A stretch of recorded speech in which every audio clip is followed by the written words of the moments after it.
वृत्त के चतुर्थांश का क्षेत्रफल ज्ञात करें कीजिए जिसकी परिधि 22 सेंटीमीटर है। तो इसको ज्ञात करने के लिए सबसे पहले जो दिया से लिखेंगे, तब वृत्त की परिधि बराबर वृत्त की परिधि बराबर दिया हुआ है, कितना दिया हुआ है 22 सेंटीमीटर। उसके बाद वृत्त की परिधि बराबर क्या फॉर्मूला होता है, वृत्त की परिधि बराबर होता है 2 पाई आर। तब वृत्त की परिधि जो दिया हुआ है वृत्त की परिधि के सामने रख देंगे और 2 अब पाई का मान 22/7, आर का मान आर रहने देंगे। तो अब 22 से 22 क्या हुआ, कट गया। इस 7 कहाँ चला जाएगा, तिरछा तिरछी गुना होगा तो ऊपर, 2 कहाँ चला आएगा नीचे, तो ये हो जाएगा 7/2 सेंटीमीटर। आर त्रिज्या कितना निकल गया 7/2 सेंटीमीटर। अब क्या निकालेंगे, चतुर्थांश का क्षेत्रफल। चतुर्थांश का क्षेत्रफल बराबर क्या होता है 1/4 पाई आर स्क्वायर। तो 1/4, अब पाई का मान 22/7, आर का मान 7/2 गुने 7/2, क्योंकि आर का मान कितना निकाले हैं 7/2, तो 7/2 गुने 7/2, 7 से 7 खत्म। अब क्या करेंगे 11 दूना 22, 11 दूना 22, तो इसका आंसर कितना आ जाएगा 11 सते 77/4 दूना 8 सेंटीमीटर। ऑप्शन से इसका आंसर होगा 77/8 सेंटीमीटर। कितना निकल गया 7/2 सेंटीमीटर। अब क्या निकालेंगे, चतुर्थांश का क्षेत्रफल। चतुर्थांश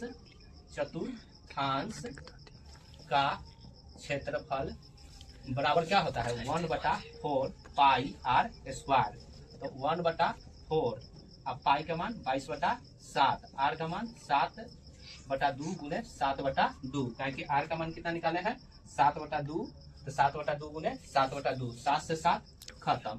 अब क्या करेंगे 11 दूना 22, 11 दूना 22, तो इसका आंसर कितना आ जाएगा 11 सते 77/4 दूना 8 सेंटीमीटर। ऑप्शन से इसका आंसर होगा 77/8 सेंटीमीटर।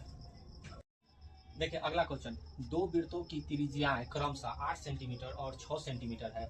उस वृत्त की त्रिज्या ज्ञात करें जिनका क्षेत्रफल इन दोनों वृत्तों के क्षेत्रफल के योगफल के बराबर हो। तो क्या करेंगे, दो वृत्त बनाएंगे, दो वृत्त है, एक वृत्त और दो वृत्त, दोनों की त्रिज्याएं दे दिया है 8 सेंटीमीटर और दूसरा के दिया है 6 सेंटीमीटर।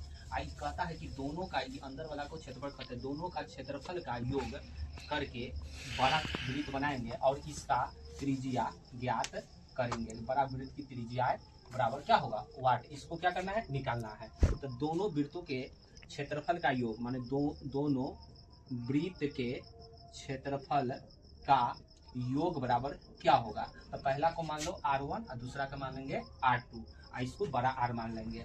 तो इसका योगफल बराबर क्या हो जाएगा पाई R बड़का R स्क्वायर, और इन दोनों का योगफल तो पाई R1 का स्क्वायर प्लस पाई R2 का स्क्वायर। तो पाई दोनों में है तो पाई कॉमन ले लेंगे, तो पाई इंटू बड़ा R1 का मान कितना है 8 सेंटीमीटर का स्क्वायर, 8 सेंटीमीटर का स्क्वायर प्लस दूसरा कितना है 6 सेंटीमीटर का स्क्वायर, और इसके बराबर में क्या होगा पाई इंटू बड़ा आर स्क्वायर बराबर पाई इंटू बड़ा आर स्क्वायर। तो इसका पाई इंटू इसका करेंगे तो 8 का स्क्वायर कितना होता है 64 सेंटीमीटर, तो 64 सेंटीमीटर स्क्वायर प्लस 6 का स्क्वायर कितना होता है 36 सेंटीमीटर स्क्वायर बराबर क्या होगा पाई बड़ा आर स्क्वायर हो जाएगा। पाई दोनों में है तो पाई से पाई खत्म, तो ये कितना होगा दोनों के जोड़ देंगे तो 100 सेंटीमीटर स्क्वायर बराबर आर स्क्वायर। जब स्क्वायर बराबर के एक इस पार है तो इस पार आएगा तो क्या चीज में बदल जाएगा रूट में, तो 100 सेंटीमीटर स्क्वायर बराबर आर। तो आर बराबर कितना हो जाएगा, आर बराबर हो जाएगा 10 सेंटीमीटर, 10 सेंटीमीटर। तो 10 सेंटीमीटर ऑप्शन में कहाँ है 10 सेंटीमीटर यहाँ है सी नंबर, तो सी नंबर इसका क्या होगा आंसर होगा।